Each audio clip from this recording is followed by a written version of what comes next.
ఏది అయినా ట్రై చెయ్యి ఆచి చికెన్ మసాలా. ఆచి చికెన్ మసాలా. అట్లాగే తమ్ముడు బాల్కా సుమన్ గారిని ఇక్కడ జైల్లో పెట్టారు. వారికి తెలియదు రేవంత్ రెడ్డికి సుమన్ ఇవాళ కొత్తగా జైలుకు పోలే. సుమను గతంలో తెలంగాణ ఉద్యమంలో 10 సార్లు జైలుకు పోయిండు. 6 నెలలు జైల్లో ఉన్నాడు వివిధ సందర్భాల్లో. ఇక టాస్క్ ఫోర్స్ ఆఫీసులు పోలీస్ స్టేషన్లలోనైతే లెక్క కూడా లేదు. గని గంటలు గని రోజులున్నాడు. సుమను ఇవాళ మీరు జైల్లో పెడితే భయపడతాడనో, లేదా మా నాయకులు భయపడతారనో, మా చెన్నూరులో ఉండే నాయకులు భయపడతారనో, మా మంచిర్యాల జిల్లా నాయకులు భయపడతారనో, మా ఆదిలాబాద్ జిల్లా నాయకులు భయపడతారనో రేవంత్ రెడ్డి అనుకుంటుండొచ్చు. కానీ ఆయనకు నేను ఒకటే చెప్తా ఉన్నా, రేవంత్ రెడ్డికి గుర్తుపెట్టుకో, మళ్ళీ నువ్వు చిప్పగూడు తినే టైం వస్తుంది. గుర్తుపెట్టుకో, ఇట్లాంటి అరాచకాలు ప్రజాస్వామ్యంలో మంచిది కాదు. మేము ఆనాడు ఎన్నికల కమిషన్ ఇంకో డిమాండ్ కూడా మేము చేస్తా ఉన్నాం.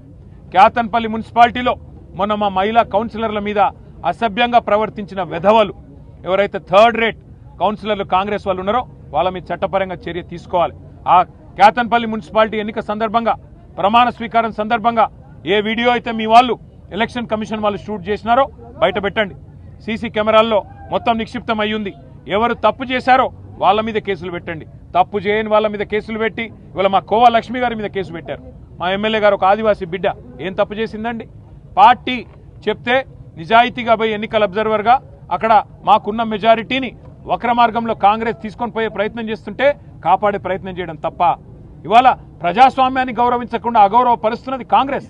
కేసులు పెట్టాల్సింది అసభ్యంగా ప్రవర్తించిన కాంగ్రెస్ కౌన్సిలర్ల మీద, బాల్కా సుమన్ మీద, అదేవిధంగా మా కోవా లక్ష్మి గారి మీద కాదు.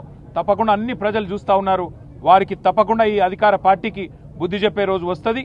ప్రజాస్వామ్యాన్ని గౌరవించని ప్రతి ఒక్కరికి బుద్ధి చెప్పే టైం వస్తుంది. జనగామలో మా పల్లారాజేశ్వరరెడ్డి గారు ఇక్కడే ఉన్నారు. జనగామలో ఎన్నిక జరిగితే మా మహిళా కౌన్సిలర్ చేయిని వెనకాల కూర్చున్న కాంగ్రెస్ కౌన్సిలర్ చేయబట్టి బలవంతంగా లేపే ప్రయత్నం. అంటే ఇట్లా ఇంత చిల్లర, ఇంత చండాలపు రాజకీయం బహుశా దేశంలో ఎక్కడ లేదు.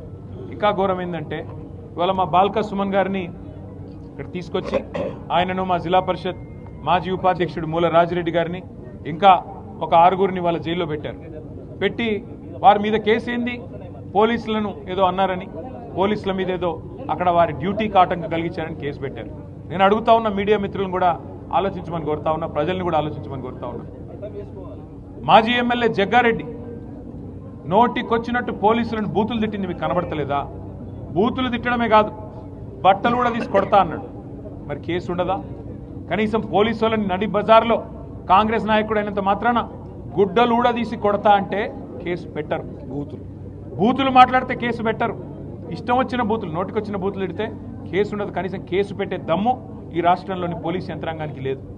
BJP MP, Nizamabad MP Aravind police వాళ్ళని యూజ్లెస్ ఫెలోస్ అని తిడితే కేసులు ఉండవు. కానీ ఇవాళ స్పష్టమైన అధికారం, స్పష్టమైన మెజారిటీ క్యాతన్పల్లి మున్సిపాలిటీలో మా పార్టీకి, మా పొత్తులో ఉన్న సిపిఐ పార్టీకి ప్రజలు ఇస్తే ఆ మెజారిటీని అపహాస్యం చేసే విధంగా స్థానిక మంత్రి గారు, అధికార యంత్రాంగం కుమ్మక్కైతే, ఎన్నికల కమిషన్ చేయాల్సిన పని ఎన్నికల కమిషన్ చేయకపోతే, చివరికి మా కార్యకర్తల ప్రజాస్వామ్యాన్ని కాపాడే ప్రయత్నం చేస్తే ఉల్టా కేసులు మా మీదే పెట్టి ఇవాళ మా నాయకులను జైల్లో పెట్టారు. ఇది రాష్ట్రం మొత్తం గమనిస్తూ ఉన్నది. అంటే ఎంత లేఖి రాజకీయం, ఎంత దిగజారుడు రాజకీయం రేవంత్ రెడ్డి చేస్తూ ఉన్నాడో దీన్ని బట్టి చెప్పొచ్చు. ఇది మాత్రమే కాదు, 3 కోట్ల ఆఫర్లు ఇచ్చారు మా కౌన్సిలర్లకి. కానీ నిజాయితీ గల బిడ్డలు కాబట్టి ఒక్కొక్క కౌన్సిలర్కు 3 కోట్ల ఆఫర్ ఇచ్చినా, బ్లాంక్ చెక్కులు ఇచ్చినా, మంత్రి గారు ప్రలోభ పెట్టే ప్రయత్నం చేసినా మా వాళ్ళు లొంగిపోలేదు. చల్ నీ పైసలు వద్దు, మేము ఖచ్చితంగా మా నాయకుడు కేసీఆర్ గారి నాయకత్వంలో, మా సోదరుడు సుమన్ గారి నాయకత్వంలోనే ఈ మున్సిపాలిటీ మీద గులాబీ జెండా ఎగరేస్తాం. అక్కడ జరిగిన అక్రమాలు, అక్కడ జరిగిన దుర్మార్గాలు, వాటిని ఎలిగెత్తి బయటికి తీసుకొచ్చిన మీడియాకి, సోషల్ మీడియాలో కూడా మరి బలంగా మరి మా పార్టీ తరఫున పనిచేస్తున్న సోషల్ మీడియా వారియర్లకి అందరికీ కూడా ప్రత్యేకంగా ధన్యవాదాలు.